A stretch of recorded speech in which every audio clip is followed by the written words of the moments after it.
Hello everyone, today we talk about Justinian's religious policy in a nutshell. Really, this is a topic we will make multiple videos on more in detail, because the religious situation, especially the activity of minorities in the Roman Empire at this point is really remarkable. It shows a lot of trends.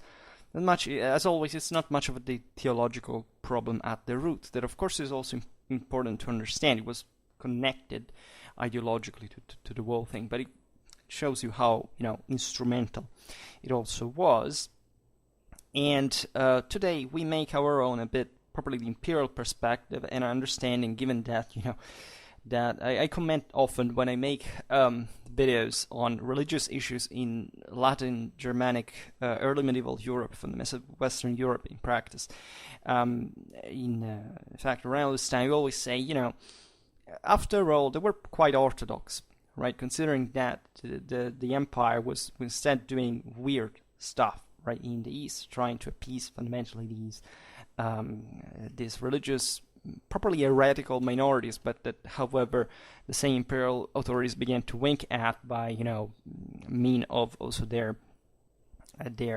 religious authoritativeness in the influence, at least in the ecumenic councils, etc., and just administrative edicts as well, in order to salvage fundamentally the Near Eastern provinces of the empire. Most of this monophysitism was the main problem here. There were other minorities such as the Samaritans, then also the Nestorians. This point were also mostly spread as a center actually in Mesopotamia.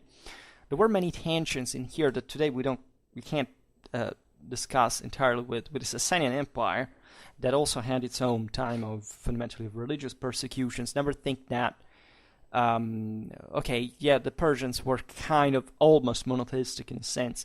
There were very similar trends fundamentally also in when you look at enotheism, but other properly the Persian tradition from Zoroastrianism, etc., the Mazdaism, etc., had gone towards that, because at the end of the day, the main way of understanding these things is always the existence of an orthodoxy for the sake of centralization, right? It was a big deal, unaccomplishable in fully in pre-industrial societies, but that these states, as real states they were, especially the Roman one, and partly also the Sassanids, and don't think that in that regard even such religious presence in Mesopotamia, where properly the Sassanians were centralizing their power differently from the Iranian plateau. It was very different, in fact more religiously conservative, hadn't nothing to do with that either. Consider that Christianity at this point was spreading as far as China. There were lots actually in China at this point. Even in there would be further repression at some point in history. So it was a very important way to control, especially the internal reality, because as we will see, for example, towards the Arians, the Byzantines were somewhat tolerant. Why? Because the Arians at that point, there weren't many anymore, if not in the army, sometimes with the Goths especially, but in the West, right? Before Justinian at least reconquered Italy and Africa. Right, these the local Goths, Vandals, etc., were still Arian. So this is a bit the general picture. Then there was a lot of paganism around. Right, paganism had never fully disappeared, even ever since late 4th century Christianity had taken over. There is properly here, we can't digress again, but never think even for an instant that here being Christian excludes paganism, and vice versa. There is properly a boundary that is impossible to trace. When we look at politics, that is mostly in the higher one, imperial policy, what we know, we of course see the hieratic, let's say, orthodox, immortal face of how the empire presented itself on an ecumenic scale. So of course there was a lot of a nominal intolerance, as monotheism basically prohibits certain cults, however, allowing freedom of conscience, which paganism really didn't. And persecutions existed both in in monotheistic and pagan societies is often overlooked. The concept at the base was different, but in practice, it was done exactly in the same way. Never believed the myth that paganism was a tolerant place. It actually wasn't, right? The pagan world was contemplating certain illicit cults, and others were taken out violently, and not very differently from properly in the typology of cults in the way monotheism would do. Like witchcraft was eliminated violently, both in pagan and in monotheistic empires, and still this is a huge part of history that is normally never told. I had a bit of luck studying these things, but we will see it better mostly in the Roman history videos at this point. I mean, before, usually the ones we make before conventionally here, I'm pretty an update up to 476, right? These are instead the this is still manualistic Byzantine Roman history that they do, but it's at a different pace. I would say this is hyper condensed actually, whereas the previous times are I make less, maybe not really less videos on it. We mostly overlap a lot on late imperial history, but they're a bit more in detail. So I'll see, because actually we will have to do this also for Byzantine here. We already started with the more in-depth monolithic work as well, but not specifically dedicated to the Byzantine, so whatever. And even here, as we're saying, aside from official policy, right, practice is another thing, right? And never think that when, especially there are the harshest laws issued, these are actually capable, or they are actually expressing a real capacity to eradicate certain behaviors, right? And even in here, again, excuse me if I say the same thing all the time, but we should make history of religion videos to explain properly how even the transition from paganism to monotheism, and whatever we even mean by these terms, by the way, because they're very complicated to even explain by themselves, actually was. And this is easy. To be seen properly now, because Justinian, here we're talking about a moment of huge power, of autocratic rule, right? That even during Saint Justinian's reign, as you know, risked to be wiped out. Think about the Nika Revolt and other problems that occurred, but still here we are basically at this major, terrific expansion capacity of the Roman Empire. That is essentially the consequence of a very long and patient reconstruction, especially of a naval force and of a thalassocracy proper in the Mediterranean. After important struggles, there is, a favorable international contingency. We made, I think it happened randomly, but we made really a lot of videos about Justinian's reign. So you can look at this in the Byzantine history playlist quite easily, or you search for Schwerpunkt, Justinian and things like these. You find plenty of stuff also about the Reconquest. And such attention is well deserved, because objectively Justinian's empire was something enormous, right? It was one of those ages. It's like, the empire of Manuel Comnenus. It's like the empire of Constantine. But these moments of great reaffirmation of an order, right? By a state that, however, as we were saying before, also had important limits given the pre-industrial standards to enforce its authority homogeneously, uniformly. And part of the problem, we made recently many videos about the Justinian legal production, were aimed at bringing together what fundamentally had gone astray in many areas of the empire by essentially regional tradition, by certain setbacks, by certain, by invasions, by war, by instability, etc., and to uniform and therefore to facilitate greatly the imperial rule, right? And naturally, this had to properly show the unity of the empire, the universality, the immortality, right, and the unchangeability of the empire, right?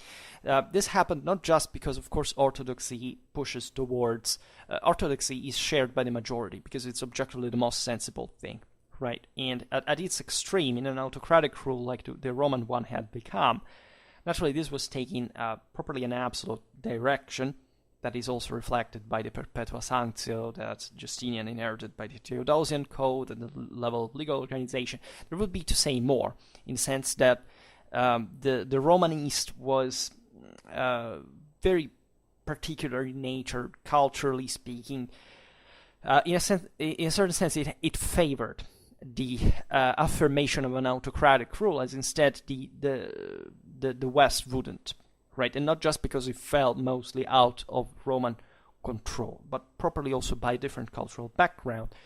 And there is probably here a history of thought that was reinforced. It was a moment in which also historians say, what does even Byzantine mean, right? Of course, but is there something that properly was changed in nature, in concretely, identically, at a moment in history that gave a boost to what we conventionally have called, and improperly, of course, as Byzantine? Well, surely Justinian era, like other crucial reigns, as we can remember, of course, the one of Constantine, of Theodosius, the first of Heraclius later on, etc., would properly contribute to this kind, at least to the enforcements of this kind of ideological crystallization of what properly Roman culture had to be, right? Byzantine is not Roman mostly for this assessment that these were different countries at the end of the day, right? That Romanity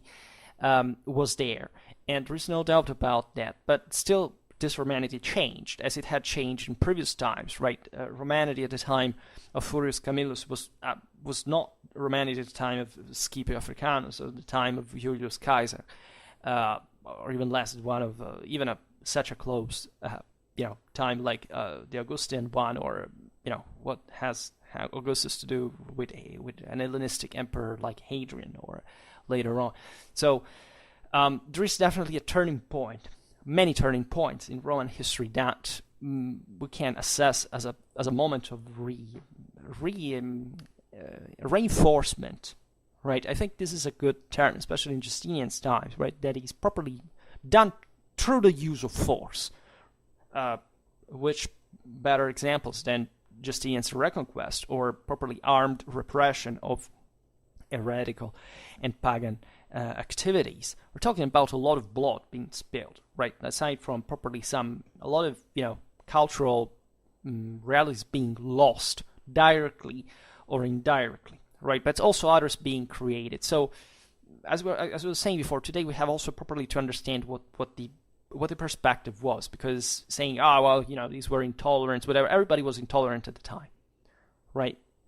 Once again, erase from your brain the concept of ancient tolerance. It wasn't anything like tolerance in any time in history before, essentially, 17th century Europe, as we started developing it in a sense, in an international juridical sense, and still in ways that affect us today. Surely a lot also of Christianity, also of previous pagan philosophy, etc., deeply contributed. Of course, even it was just naturalism in a nutshell. Also, how Roman law at this point was being properly conceived, ideally, eventually also canon law, etc., would take form, right? But never considered that here somebody was being repressed violently. It was just a poor angel / sheep / martyr, / victim that had done nothing. Here, religious struggle came in the form of radical, systematic, violent oppression by any single religious group that existed, as even in those times in history where there is no religion around, even in atheistic reality, there are certain ideological groups that you can equate to religions in a sense that do the same exact thing. Why? Guess what? Because it's political, right? And definitely ideologies serve the purpose, but they're not the problem in itself. So we have to be radically honest if we can, from an intellectual point of view, and properly starting to understand also what it meant to enforce orthodoxy in an empire like Justinian's one. Right, we'll try to do it. It's kind of understandable, as we were saying before. It brought to a uniformity, more obedience, properly. Ideal history, it does influence properly the attitude of the subjects as well, right? But also it cannot eliminate more structural problems for which you also need it properly to enforce in a dramatically unstable balance these ideas. And as we've seen, in fact, behind the Granigan face, that was a great pragmatism, hence intelligence, that civilizations usually display for being called as such. And that shows you that, indeed, things were not just the same. That they had a logic behind them. It was quite practical and had a very few to do with the ideology, whatever these people at the end of the day actually believed in. Right, even if they were perfect Christians in their view, and they truly felt like that, but still, reality, and this is what the same Christianity, the same religion shows you. It's always double threat, right? Well, it's striving towards an absolute, whereas reality is pushing, the other side. So there is always a balance. There's always a failure. Nobody can be saved by themselves, right? The first thing, we are all sinners. And of course, as we have seen also in the history of, military Christianity, how the idea around that you have to sin in order to do good, right? It was already there, but was partly used by justification. Not all. Here, at least, we're at another level, the imperial one, the one that theoretically can never fail, because it's basically a divine hypostasis in a certain sense, together with the church. Well, in parallel, at least with the church, etc. There's other problems, but let's say here and evermore, the emperor is in charge, right? Also a religious affair, unlike it would be in the West, at least in practice. So also in the religious sphere, Justinian worked with the energy that he showed in any other field of his policy, in order to reach a unity, right? Or at least a facade one, right? That could consolidate the state, right? And as a consequence, he assumed a strongly hostile attitude towards the non-Christians and the heretics, even though, in actual fact, as we were saying just now, he showed remarkable swings towards especially the monophysites, right?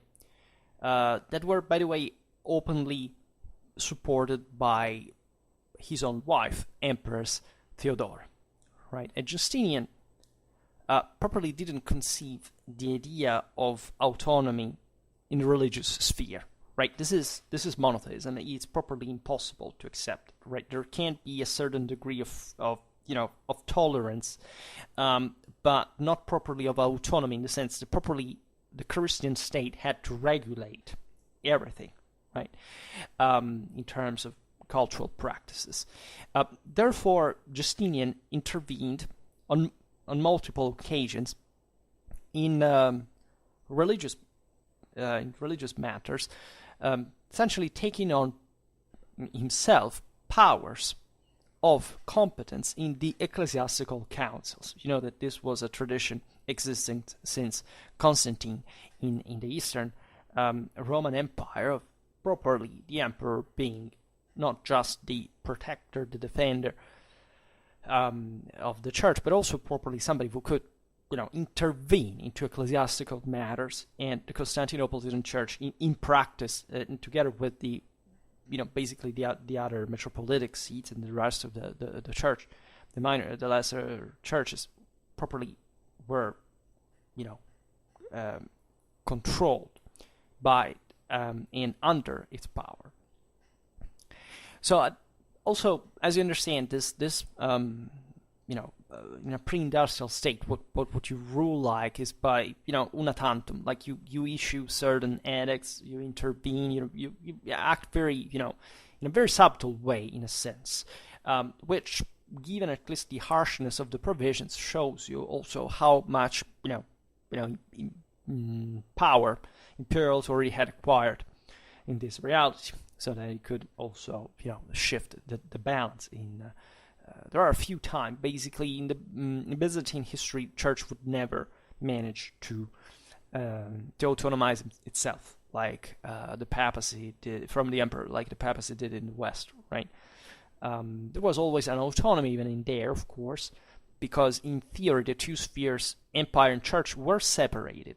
This is very important to understand because just theologically so, right? The church is merely spiritual. It's holy, right? It doesn't belong to the earth as such. There is a spiritual participation to it. But fundamentally in practice, the church exists because there are people that live, they're organized, goods, power.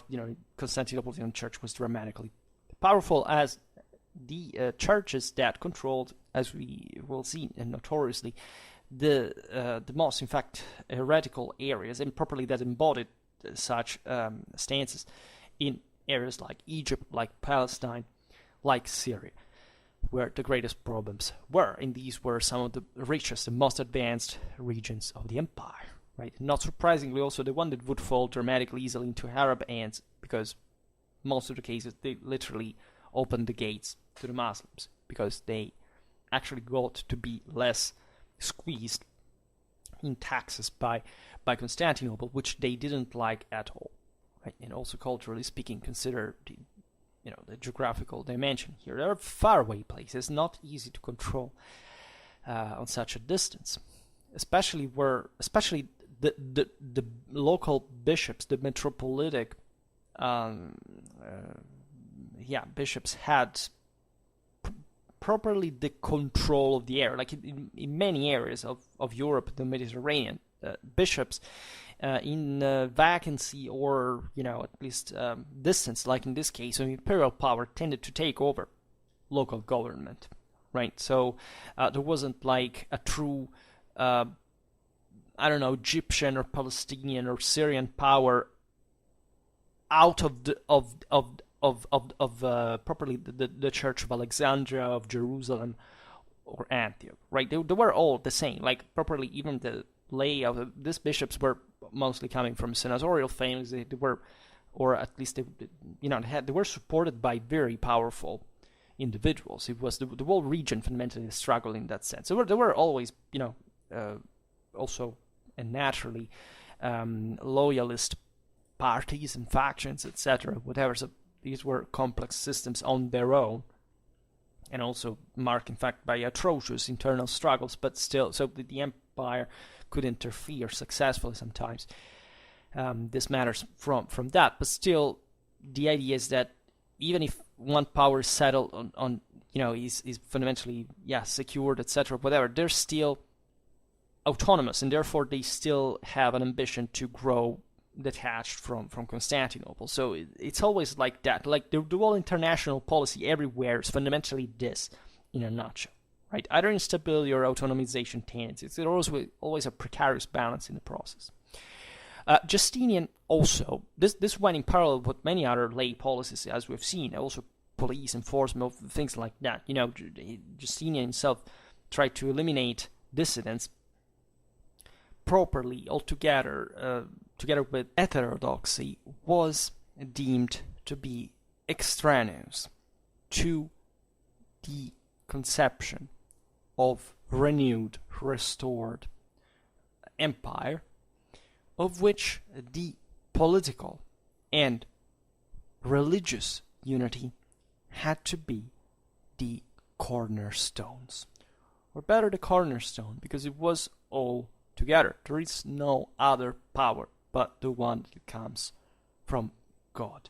Do never think, even for an instant, that this time anybody thought of something like lay power as we intend it today. There was not, like they believed in the Enlightenment, in ancient Greece or in ancient Rome, a distinction between, let's say, the laity of the state and then religion as something separated. They were uniquely the same thing, because there is nothing about a state that exists without God's, not just properly in this sense, but it properly has been built through men that are properly acting on behalf of God, right? As mediums. fundamentally. So this is radically important because it was all one, right? And in 527, Justinian harshened the enforced legislation against the heretics, with the sole exception for the gods that served in the army, to whom was granted to the practice of Aryan cult. This is particularly important because you see 527, this is before the Justinian's reconquest. At this point the gods in Italy are allied of the Romans. They are there on behalf properly of the Roman Emperor. They are Arians, yes, but they're very obsequious towards the Pope. The first thing Theodoric did when he seized control of Italy was to make reverence to the Pope in Rome. There was fundamentally, even within the same gods, a tendency that we find notoriously also among the Vandals, also the same Visigoths of Spain, properly a pro-Roman and Catholic party, and then a pro-Germanic, let's call it like this, an Arian party. Right, that is, however, aiming towards the idea that, of course, the minority had to eventually give up of the Arians had to give up to Catholicism, as it would happen basically everywhere. Like the Ostrogoths didn't have time, but as you know, the thing was obvious everywhere by sheer demographic imbalance, like of the conquerors with the local population, and so it was a very, as you understand, in this case, it was a very important international provision, because Theodoric from Ravenna could say, but wait a minute, so what are we? Now enemies of the empire? It wasn't that yet, right? The same goes with previous times, right? And there were lots of gods still in the Roman army, by a certain degree. Not just the majority of them was settled in the west, but yeah, there were other properly Germanic troops. That this is not just for the gods, but every Aryan, right? So in the Balkans it was full of Germans, etc. Were still Aryans, were not pagans, actually, but formally Aryan at least. So these were allowed to, to remain what they were, to prevent. In fact, these were the armed forces of the empire. This was the hands that put down properly the rebellions, the revolts against the same pagans and heretics and so on. So they needed to be secured in that. And immediately afterwards, also pagans, Jews, and Samaritans were hit really harshly, right, albeit in different degrees. To all of these was prohibited to inherit or to make testament and donations, if not in favor of Catholics. This is radically important in a Christian society where, testaments, donations, inheritance was all a matter of, how most people would acquire, the most important people would acquire money, right?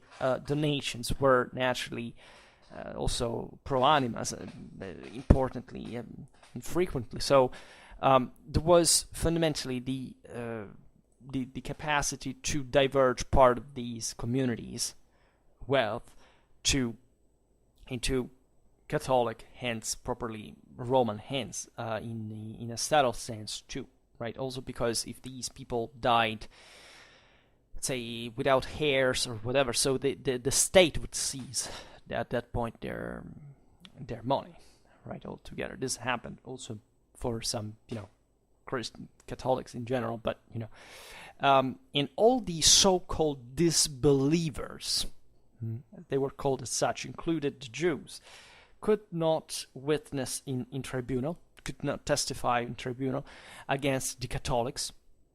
Think about this.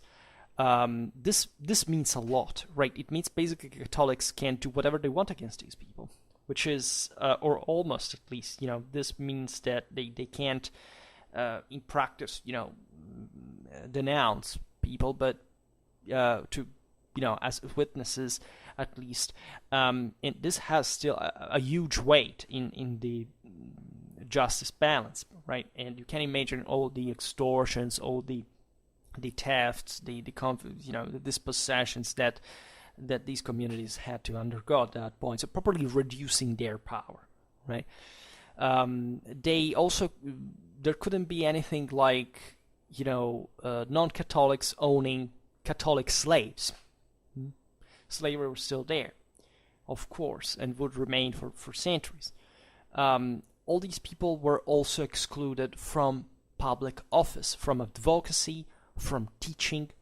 So you understand, these societies were, they, as we've seen, these were some of the most advanced, statualized societies with an important degree of public culture, but still, right, in practice, most life depended on private clienteles. So properly also being a lawyer, a civil servant, a teacher could make a great deal of political difference proper in a society to orientate also community towards certain directions rather than others, and in this case properly to marginate these communities and to make them be ever less relevant and coming to control their properties, their life, etc. Also, death penalty was confirmed for the already, for the Manichaeans, for which it had been already contemplated.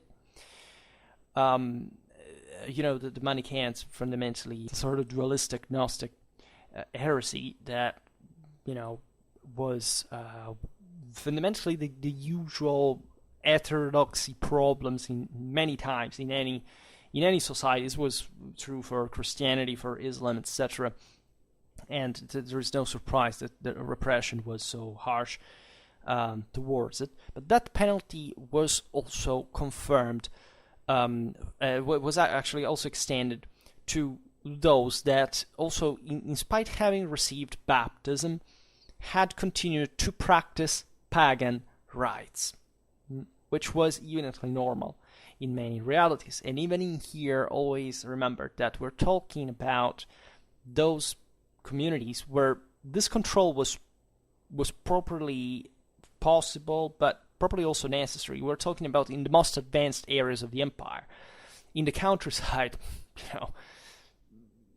let's say, nobody really even properly cared, right? Unless there was some powerful institution like monasteries, etc., that usually, in fact, had this kind of pagan syncretism that would play it also during the time of the iconoclasm, because objectively was there, because rural communities were subjugated by magnates that they were in private reality. Nobody cared, right? Could be brought down. There was nothing dangerous about paganism in the countryside, because whether Christians believe, whether peasants that are namely Christian believe in paganism or Christianity, nobody cares, because it doesn't make any difference. There is nothing in paganism from those kind of societies can do against Christianity, practically. The problem is when you have powerful, when the elite still is segmented with, some kind of, with an ideology that is heterogeneous compared to the dominating one, and then therefore their capitals, their clienteles, their power can be used in this sense to fuel further dissidence. And that was the main problem. It's like in the West, right? It didn't even matter. What do you think the people even at the time actually understood about religion concretely? Like, yes, we know in Constantinople people discuss about angels, about theological questions, because they were all... Why, though? Because ecumenic councils, even here, were a political problem, right? If some, an idea was rejected or approved, there was an entire sector of society that would properly, entire clienteles, etc., would, lose power, would be less, and that's why people were so involved. But concretely, how many people had a higher theological education to understand properly what theology is? Just like today, or like it's always been, the majority of any kind of believer, whether it's a theistic or an atheistic belief, normally do not understand much about that, right? And not just because maybe they couldn't read at the time, but properly because it requires a certain type of education that obviously most people didn't have. And about the majority of people, yes, the important is that they remain under those who, however, have the right belief. Because this society, in many ways is turning into a dramatically hierarchized and stratified one. Right here, there's nothing like proper freedom. At this point, you're under somebody else, and that's what matters at the end of the day. Particularly harsh was the anti-pagan legislation that, besides such prohibitions, from which it stemmed basically the nullification of juridical capacity of the non-Christians, as you understand. It imposed to the guilty the duty properly, or to be instructed in Christian religion in a catechistic sense, and to receive baptism against the penalty of exile and confiscation of goods. So this pushed for further certification, as you understand, because this would mean more people thrown out to be no one, right? All their goods seized by someone else that likely was already very powerful.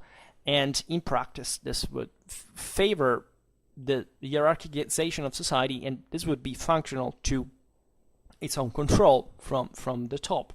The repression of religious dissidents was not just legislative, but there were also true and proper and frequent, by the way, persecutions of Manichaeans, Samaritans. The Samaritans made a mess at a certain point in Palestine, Jerusalem. They in 529 they revolted properly against the government. They were brutally repressed. They destroyed a lot of, that, speaking of that kind of kind of reciprocal violence, basically. It was a pretty big thing, big movement, and they killed and destroyed as well before being wiped out as well.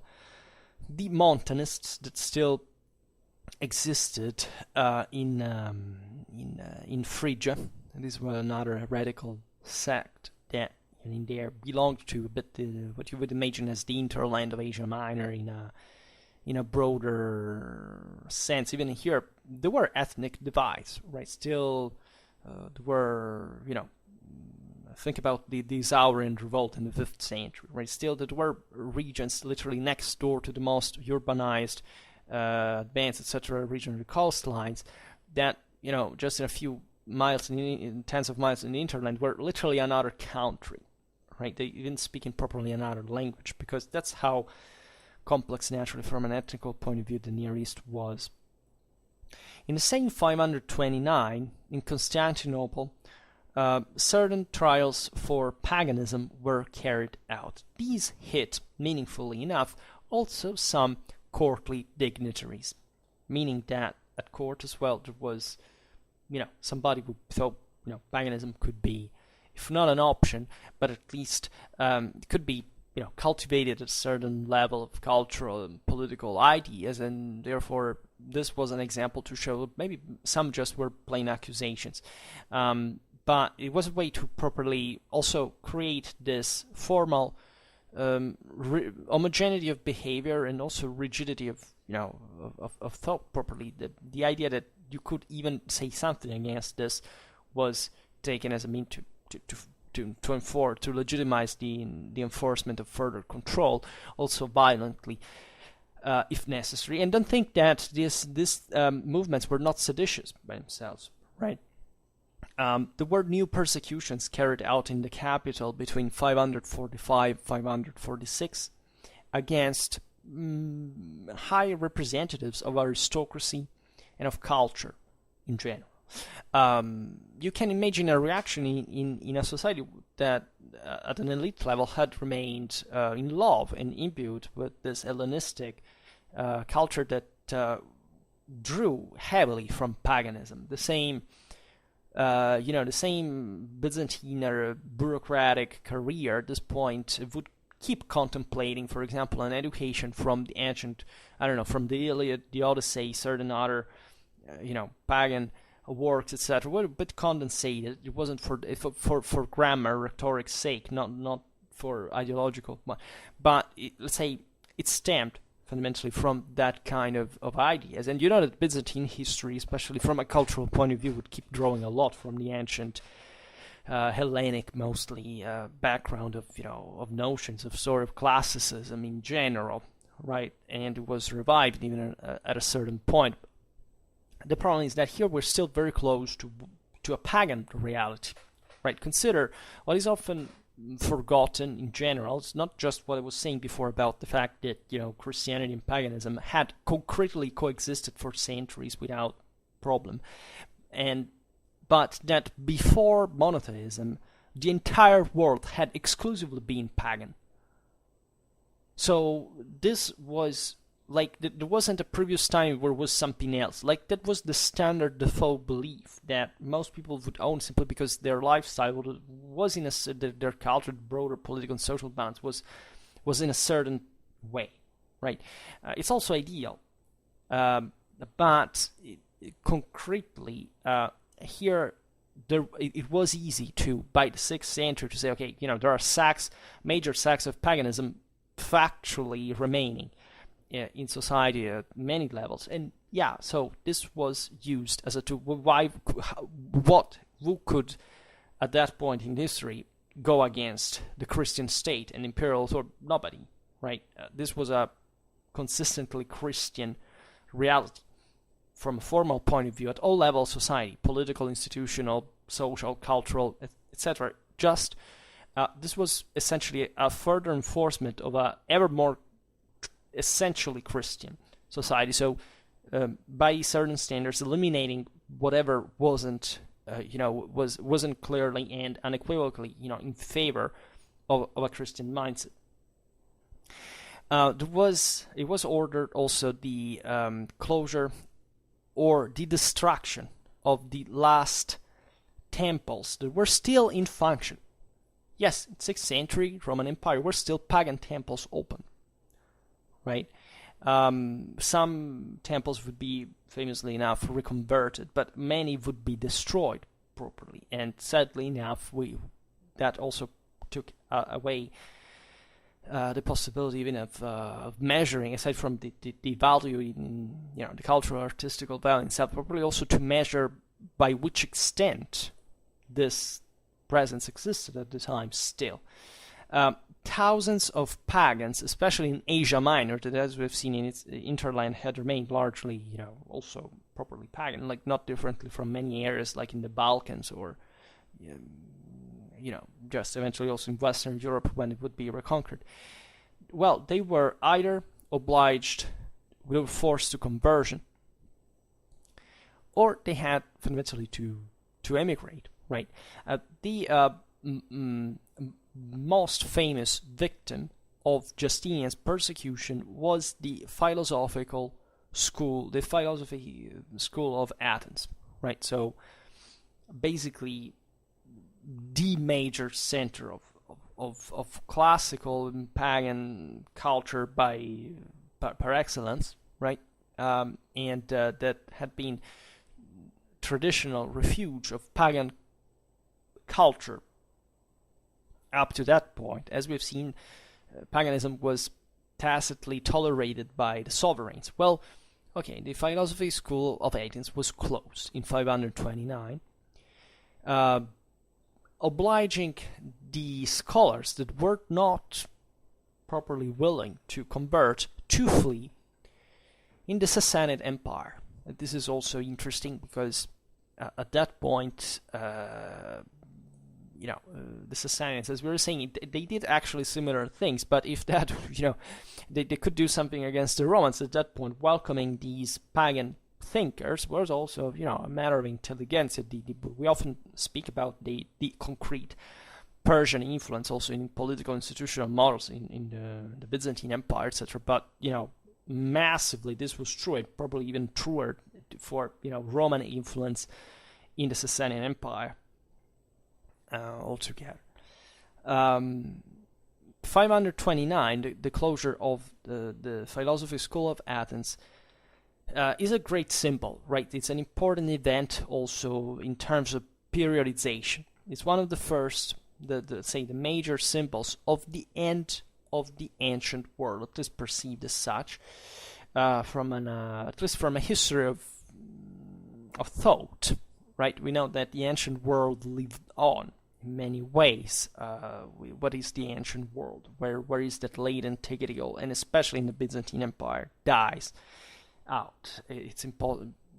Yeah, I mean, we can't look at very late in time, in a sense. Maybe the Islamic conquests that they redrew, that they broke the unity of the Hellenistic Mediterranean in perspective, right? So that was more important, but surely such an important philosophical school like the Athenian one represents the definitive defeat of traditional religion at the hands of Christianity, right? Even though, in spite of these repressions, still, for some time, sporadic pagan, survivals would be evident here and there, and especially, as we've seen, in the let's say, centralized, reality of government, etc. The outskirts of the empire, in the provinces, in the countryside, sometimes properly, even spatially, very close to centers of power paganism was living on. And towards the Jews, Justinian behavior was of relative tolerance, right? For many reasons, the Jews were, as you know, they were always fundamentally preserved as the only proper non-Christian community in Christian societies, because they had fundamentally they would have had to be the witness of the truth at the second come of Christ, but like a bit, for all the disbelievers, fundamentally, like to say, "Ha! I told you, I was right, was wrong," all this thing. But as you know, this still equated to important, discrimination, persecution. That was indeed maintained under certain limits. Actually, notoriously enough, in medieval Europe, the greatest defenders of Jews from pogroms were actually bishops, right? For the simple reason, most people wanted just to rob the Jews, with the excuse of their non-Christianness, whereas bishops that were, evolved people, right, developed people that properly had to organize these societies, and would see basically just these people being stripped of, to be violated, to be brutalized, etc. Say no, because our society has to be pacific at least. So a mockery, persecution, unfortunately enough, as we well know, in European and not just European history towards the Jews were always the norm, but still, even this form of the regulation of it was a political tool of control on society altogether by properly the state or whoever was in charge. If you look at the Justinian Code, you find very, very harsh juridical restrictions imposed to the Jews, right? And properly to their condition altogether, right? But in spite of this, still with limitations, the Jewish cult remained. A very harsh blow to the Jewry was after, actually in 535, that is fundamentally after the reconquest of Africa, the forced conversion of all the synagogues into churches, right? That's another big shot aimed evidently basically at seizing assets, because the synagogue is the building, the property, people who live there, like they administered it. So this was a reinforcement also of the church that was very instrumental in the strengthening, as we know, of monarchic rule, because the church is not hereditary, it's more unitary. Also, it's better administered, and so on. It's let's say more reliable than the laity altogether, than private assets, and so this was part of that. Very harsh legislation against the Jews also took place in Visigothic Spain. Those were pretty damn harsh. That would eventually also lead to the Jewish support of the Arab invasion even there. So a bit like the Monophysites that we talk about now, it was the same thing, like answer to this very strong oppression.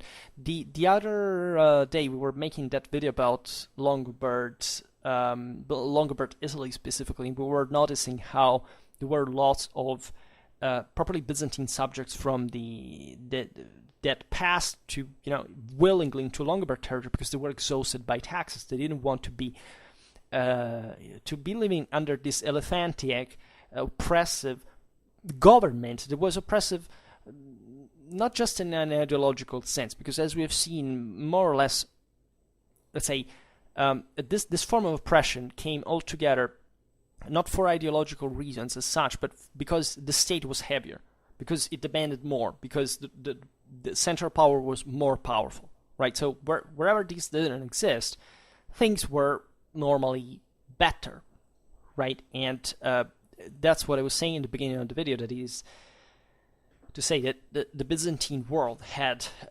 altogether a different development eventually than I don't know, the West, right? Also from a political, from a social point of view, and this on the long run was perceived also as a kind of sclerotization actually of the potential of the autonomy, of the freedom, the dynamism, the entrepreneuriality, right? So instead, the prevalence at the end of the day of great land owners, etc., and this kind of latifundium stagnating, relatively stagnating, reality grew uncompetitive to other ones that had maybe actually suffered, depending from, what standard you take in, that greater political instability and more autonomy, etc., but that had allowed properly to through this continuous negotiation, struggle, etc., also to develop more, capillarily local resources, right? And the empire would have problems on the long run in this sense. It's not that also the system of large estates was so bad, because it also depends how these estates are framed, right? If you look at the medieval Western reality, yes, feudalism is basically that, but it's also happening in a reality when there are lots of different lords like that are not framed in a rigid political institutional reality. And therefore there is that kind of negotiation and competition that brings also to broader civilizational development. When you have essentially a bunch of families that control the whole empire like a private property, well, it depends. Like there are major dynamics that Byzantinistics is still investigating, in a sense, to say, was this really a negative thing, right? Or was also this coupled with the rigidity of a state, right? Because this was a state. Also, it's not just a matter of wealth distribution. It's properly about who is in control and how, right? Here we are digressing, but passing to the Monophysites, that are this properly heretic group that believed that in the person of Christ, just essentially one nature existed, and it was the divine one, right? So pretty bad. Arianism was similar in practice, and this went along to certain also Neoplatonic, Gnostic ideas that were in part also. This would be interesting to spot. Part maybe their resistance to the Nicene Creed as it had been established in this, if you want, anti-Hellenistic, anti-Gnostic sense. So even the suppression of paganism in part may have fueled monophysitism as such, especially in these regions where instead those, like in the Near East, in Egypt, etc., where those ideas had been historically in Hellenism quite common. But not only, this is just, as we've seen, the paint on the surface. Then the main problem was the autonomy from Constantinople. And these movements represented, as we were saying, a remarkable force, also under the political point of view. And the initial attitude, you understand that if you are not harsh against these movements all together, you are fundamentally showing that imperial power is not that absolute and perfect and omnipowerful altogether, like it should ideally be. But concretely, even in here, it was not possible to maintain those regions with Iron Fist, right? At the end, Justinian was fundamentally swinging, right? And he passed from open persecution to seeking an intent, realized especially through the condemnation of the 3 chapters formulated by an edict of Saint Justinian and decreed eventually by the 5th Ecumenic Council, which take place at Constantinople in 553. What was this about? This would create a lot of problems with the West, as we will see, because the Western churches said, what the hell is this? Well, basically, the word, the Tricapitoline stands for the 3 works of, for the works specifically of 3 Eastern theologians that are Theodoret of Cyrus, Iba of Edessa, and Theodore of Mopsuestia, that had been previously welcomed as orthodox by the Council of Chalcedon, but that now were being rejected, also at the time had been rejected by the Monophysites because they were suspected of Nestorianism. Nestorianism was another, we were talking about it before, at this point was mostly concentrated in Mesopotamia, today's Iraq, in the Sasanian Empire, because Nestorianism said that in Christ, basically the 2 natures, the human and divine one, are separated, right? And therefore, that's also why this was an heresy in the first place. But the Monophysites that were radical about, their ideas, Justinian capitalized upon this by saying, okay, if we allow them, at least, if we deem as heterodox these works, we can make a bit of a grant to Nestorianism, but this would go against the Council of Chalcedon. So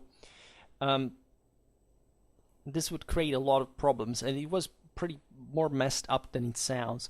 And according to the Roman legalistic mentality, Justinian considered the bishops basically at the level of all the other subjects in the typical Caesaropapistic idea of the Byzantine Empire, and he tried at that point to behave in the same way towards the popes of Rome that were at the Rome that was at this point being reconquered, basically, and that would have had here to properly serve the emperor ideally, according to Justinian's hopes. The reality was much different.